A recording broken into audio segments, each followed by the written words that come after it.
जब भी समाज अपने नायकों से, राष्ट्र नायकों से, नायिकाओं के प्रेरणादायी व्यक्तित्व और कृतित्व से प्रेरणा प्राप्त करके अपनी आगे की कार्य योजना बनाता है, एक प्रेरणा और प्रकाश प्राप्त करता है, तो दुनिया की कोई बाधा, दुनिया का कोई बैरियर उसके मार्ग में बाधा और बैरियर नहीं बन सकती है। और यह लोक माता का वह विराट व्यक्तित्व और कृतित्व दिखाता है। उन्होंने जो कुछ भी उस कालखंड में किया, महिला सशक्तिकरण करने के लिए, हस्तशिल्पी और कारीगरों के लिए, अन्नदाता किसानों के लिए, युवा शक्ति के लिए, सुरक्षा के लिए और भारत की विरासत को बचाने के लिए वे अविस्मरणीय है, अभिनंदनीय है। भारत की विरासत को बचाने के लिए जो कार्य उन्होंने किया, इसमें राजकोष का पैसा नहीं खर्च किया। इसका पैसा उन्होंने स्वयं के लिए अर्जित, उनकी स्वयं की संपत्ति से जो अर्जित होता था, उस धनराशि से ही उन्होंने पुरी के मंदिर का, गया के मंदिर का, काशी विश्वनाथ के मंदिर का, केदारनाथ धाम के मंदिर का, महाकाल के मंदिर का, ओंकारेश्वर के मंदिर का, सोमनाथ के मंदिर का, भीमा शंकर के मंदिर का और रामेश्वरम के मंदिर के पुनरुद्धार का कार्य उन्होंने किया था। याद करिए, एक लंबी श्रृंखला है, इसकी लंबी श्रृंखला है। और जीवन कितना जिया था? मात्र 70 वर्ष। बहनों और भाइयों,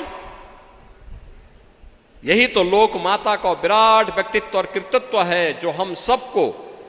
आज एक नई प्रेरणा और प्रकाश प्रदान कर रहा है। और इसी से प्रेरित होकर के आज डबल इंजन की सरकार प्रधानमंत्री मोदी जी के नेतृत्व में उन सभी कार्यक्रमों को व्यवस्थित तरीके से आगे बढ़ाने का कार्य कर रही है। लखपति दीदी का कार्यक्रम हो, बेटी बचाओ बेटी पढ़ाओ का कार्यक्रम हो, मातृ वंदना का कार्यक्रम हो, फिट इंडिया मूवमेंट का कार्यक्रम हो, या फिर देश के अंदर स्वास्थ्य के क्षेत्र में, शिक्षा के क्षेत्र में आत्मनिर्भर भारत के निर्माण को लेकर के ये जितने भी अभियान हैं, या फिर काशी में काशी विश्वनाथ धाम, अयोध्या में राम जन्मभूमि पर भगवान राम के भव्य मंदिर का निर्माण, या फिर महाकाल में महाकाल के महालोक का निर्माण, केदारपुरी और बद्रीनाथ धाम के पुनरुद्धार का कार्य हो, या सोमनाथ मंदिर और रामेश्वरम के मंदिरों पर किए जाने वाले नए कार्य, ये सभी उसी श्रृंखला की अगली कड़ी है जो भारत की आज की आवश्यकता को एक नई पहचान दिला रही है। बहनों और भाइयों, सुरक्षा कैसे होनी चाहिए, सुरक्षा का मापदंड क्या होना चाहिए,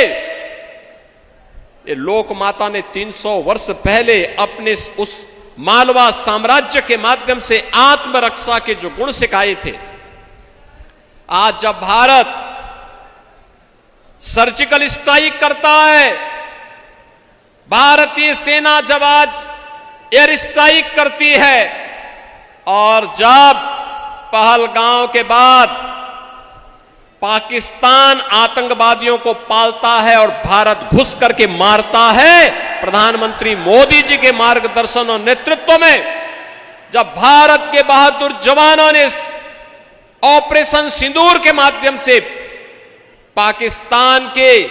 एयर डिफेंस सिस्टम को नष्ट करके उसके एयरपोर्ट को तहस नहस करके दुश्मन को झुकने के लिए मजबूर कर दिया था, ये लोक माता को विराट व्यक्तित्व और कृतित्व है जो 300 वर्ष पहले उन्होंने अपने साम्राज्य के माध्यम से आत्मरक्षा और सुरक्षा के गुण हम सबको सिखाए थे। और हमें गौरव की अनुभूति होती है कि लोक माता के त्रिशताब्दी जन्म महोत्सव के समारोह के साथ हम लोगों को जुड़ने का अवसर प्राप्त हो रहा है।